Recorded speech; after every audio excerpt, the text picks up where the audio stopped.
The jungle explodes in panic. Trumpeting fills the air as massive nets drop from above. Maali, a terrified baby elephant barely 3 years old, screams for her mother. Men shout orders while rifles fire blanks to scatter the herd. Mothers charge forward, desperate to shield their young, but the soldiers force them back with loud detonations and waving torches.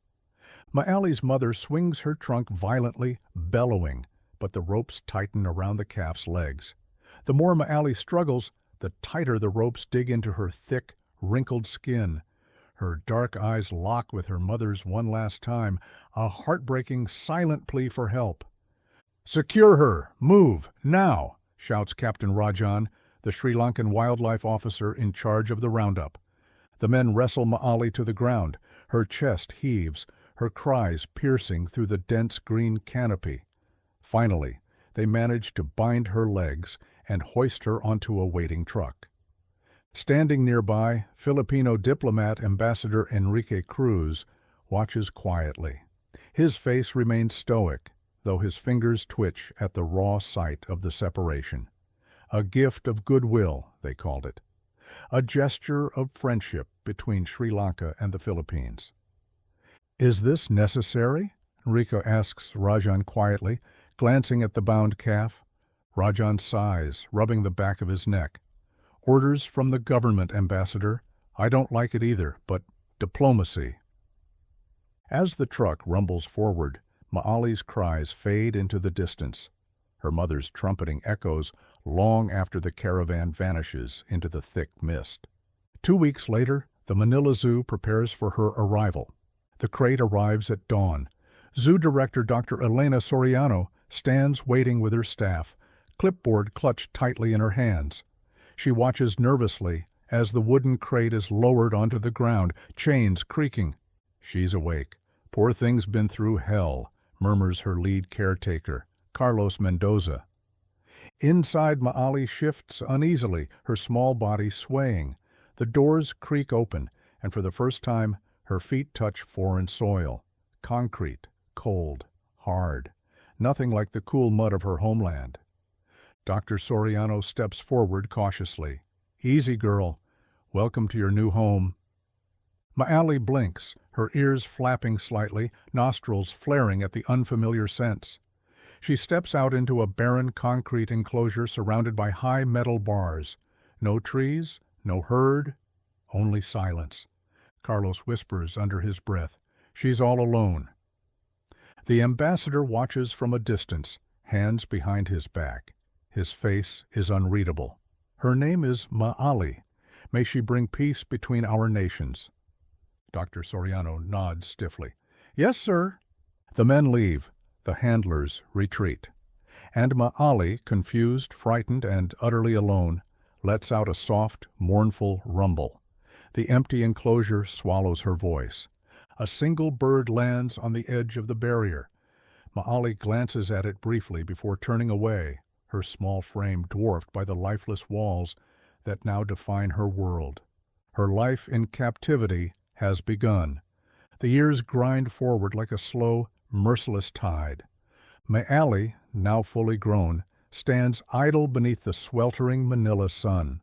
Her skin, once smooth and soft, is cracked and dry. Her feet, never meant to tread endlessly on concrete, are cracked and swollen. She shifts her weight from foot to foot, a constant swaying rhythm that echoes her silent suffering.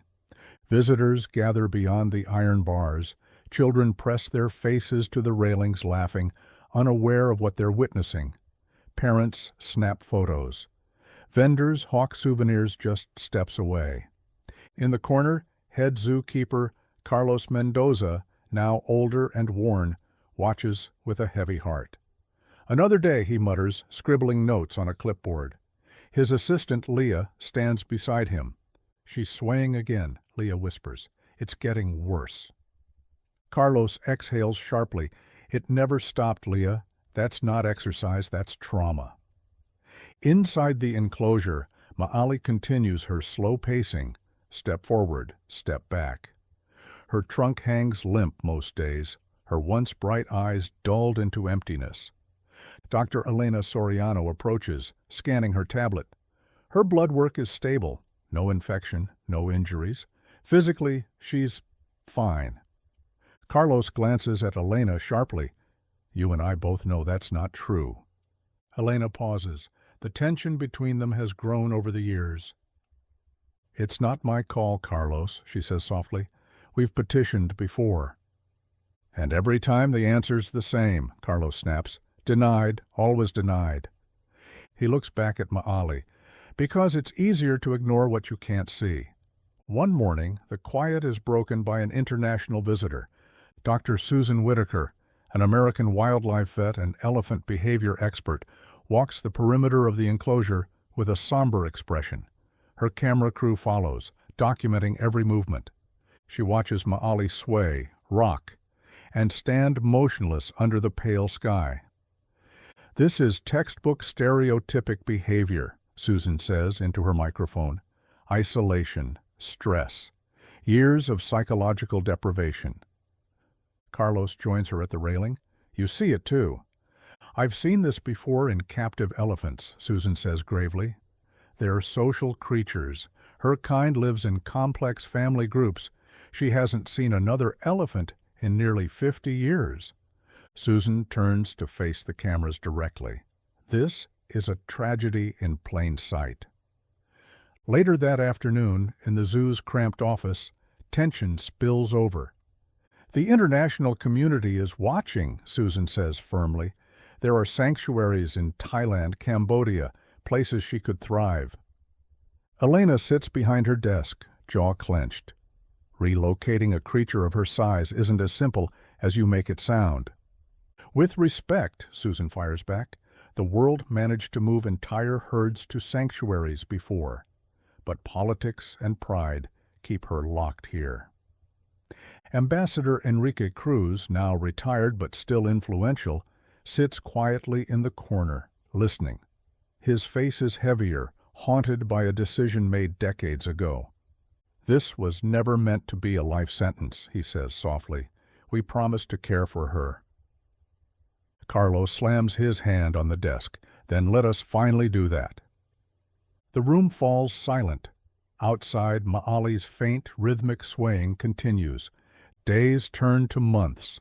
The concrete remains cold, the bars remain high, and Maali, trapped inside her shrinking world, continues to sway, a silent metronome of heartbreak that no one can seem to stop. A new morning dawns, but this one is different. A sharp click echoes as Leah opens the side gate for the visiting film crew. The arrival of foreign journalists shifts the air inside the Manila Zoo. Cameras whirl, lenses zoom, microphones extend. The crew walks toward Maali's enclosure with quiet reverence. Inside, Maali continues her slow pacing, step forward, step back, her gaze vacant, her movements mechanical. Rachel Dawson, lead correspondent for the international network Global Wildlife Today, watches with grim fascination. This is worse than I imagined. Carlos stands nearby, arms crossed. Now the world will see what we've seen for decades. The camera focuses tightly on Maali's feet, cracked, misshapen, bleeding around the nails. Rachel whispers to her cameraman, "Zoom on her eyes? Hold it." The camera operator leans in. Through the viewfinder, Maali's lifeless stare pierces through millions of future screens. Hours later, the footage spreads like wildfire. The video, uploaded to Global Wildlife Today's YouTube channel, garners millions of views within hours. Twitter trends ignite with hashtags #FreeMaali, #LoneliestElephant, #EndCaptivity. Susan Whitaker, speaking live on international broadcasts, pleads directly.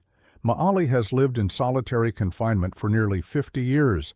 Elephants are not built for this. This is cruelty, not care. Celebrities join the outcry. Superstar Lena Hartwell posts, "Heartbreaking. We must free Maali now." Actor Jason Harlow tweets, "Imagine 50 years without a single friend. Unacceptable." The world is watching. Back at the zoo, Dr. Soriano storms into a private meeting with city officials and government advisors. This media frenzy will pass, a government official, Director Vargas, insists. People move on. No, sir, Dr. Soriano replies, her voice trembling. This time is different. Carlos steps forward holding a thick stack of papers. Petitions from 600,000 people. International veterinary reports, sanctuary transfer proposals. You can't ignore this. Director Vargas scowls. Do you understand the logistics, the cost, the diplomatic embarrassment? Retired Ambassador Enrique Cruz stands slowly. And do you understand what this has done to our nation's conscience? The room falls into silence. Outside the gates, protesters gather daily. Handmade signs wave in the humid air. Let Ma'ali go. 50 years is too long. Sanctuary equals freedom. Dr. Whitaker joins the crowd addressing the media. This is no longer a local issue. This is about how we treat those who depend on us. Carlos watches Ma'ali from a distance, whispering under his breath, "They see you now, old girl." They finally see you. And inside her concrete cage, Ma'ali continues to sway, her silent plea now amplified across the globe. The conference room buzzes with tension. Government officials, zoo administrators, animal welfare advocates, and international experts sit around the long oak table. Papers scatter. Voices rise. Cameras outside the government building capture the chaos. Director Vargas slams his hand on the table. We have provided care for this elephant for decades. She's healthy. This is nothing but foreign interference. Across from him, Dr. Susan Whitaker fires back. You call this healthy? You've imprisoned a highly social creature in solitary confinement for half a century. She's deteriorating, mentally and physically. Carlos sits beside her, nodding. Her foot lesions are worsening. The stress behaviors, pacing, head bobbing, they've only escalated. Leah pulls out a fresh report. Independent veterinarians confirm she's fit for travel, if done soon. Fit for travel? Vargas scoffs. And what if something happens during transport? What if she dies? Will you take responsibility then? Outside, the protests swell. Hundreds of activists chant in unison, "Free Ma'ali! Free Ma'ali!" TV cameras circle the crowd. International media outlets run non-stop coverage. Ambassador Enrique Cruz, now frail but resolute, addresses reporters with a rare public statement. In 1974, I stood silently as Ma'ali was gifted to our nation. That silence was a mistake.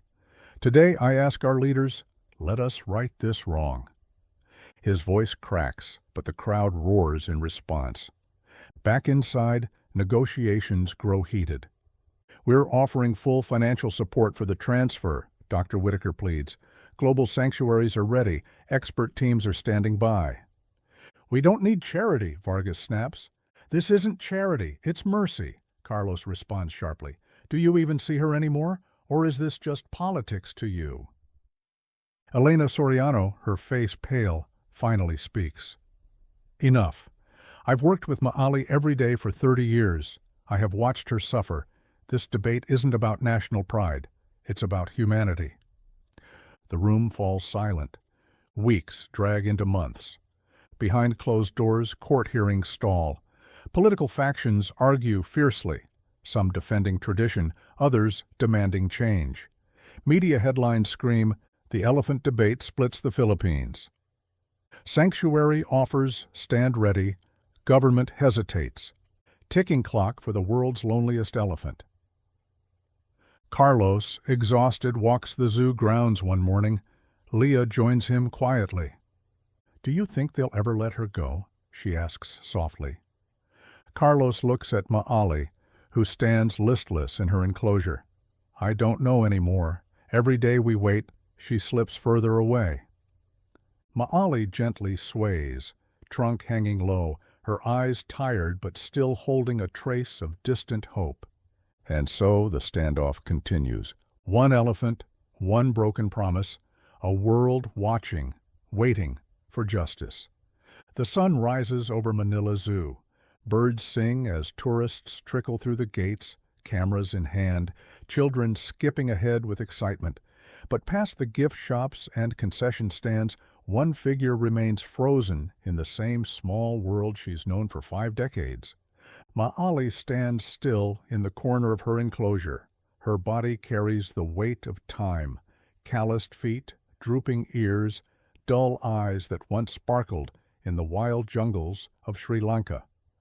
Carlos approaches the railing, leaning against it, his face lined with years of frustration and grief. "She's quieter now," Leah whispers beside him. Carlos nods. "Or just giving up." A group of international reporters stands at a distance, broadcasting yet another live update. Rachel Dawson addresses her global audience.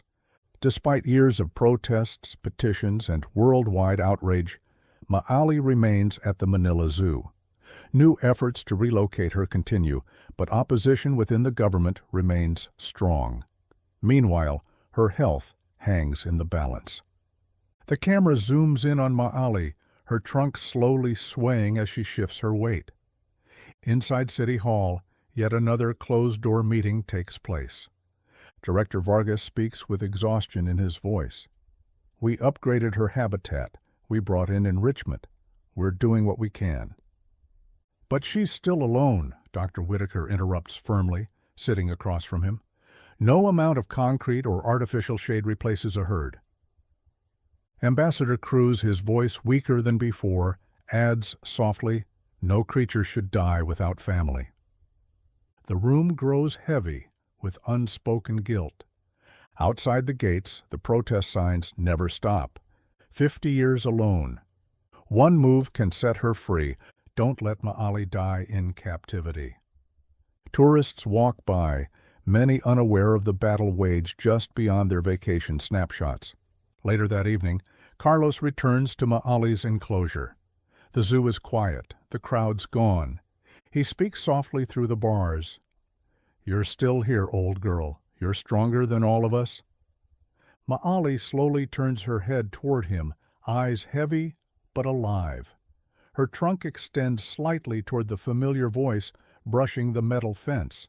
Carlos places his hand against the bars, whispering, "I promise, we're still fighting." International advocates remain relentless. Letters flood embassies. Celebrities continue their online campaigns. Petitions grow by the thousands.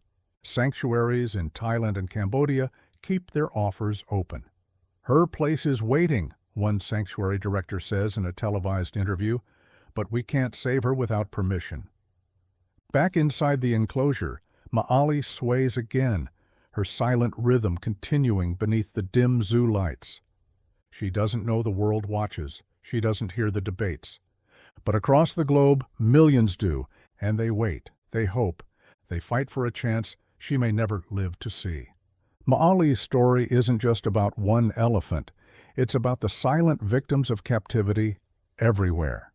For nearly 50 years, she has endured what no living creature should: isolation, loneliness, and an empty world behind cold bars. While the world watches and fights, her future remains uncertain. But her story reminds us that change is possible. When voices unite, when compassion outweighs politics, and when we refuse to look away. If Ma'ali's story touched you, help us spread her message. Please like this video, subscribe to our channel, and share her story. Your voice can help bring attention to those who cannot speak for themselves. Together, we can be the voice that finally sets her free.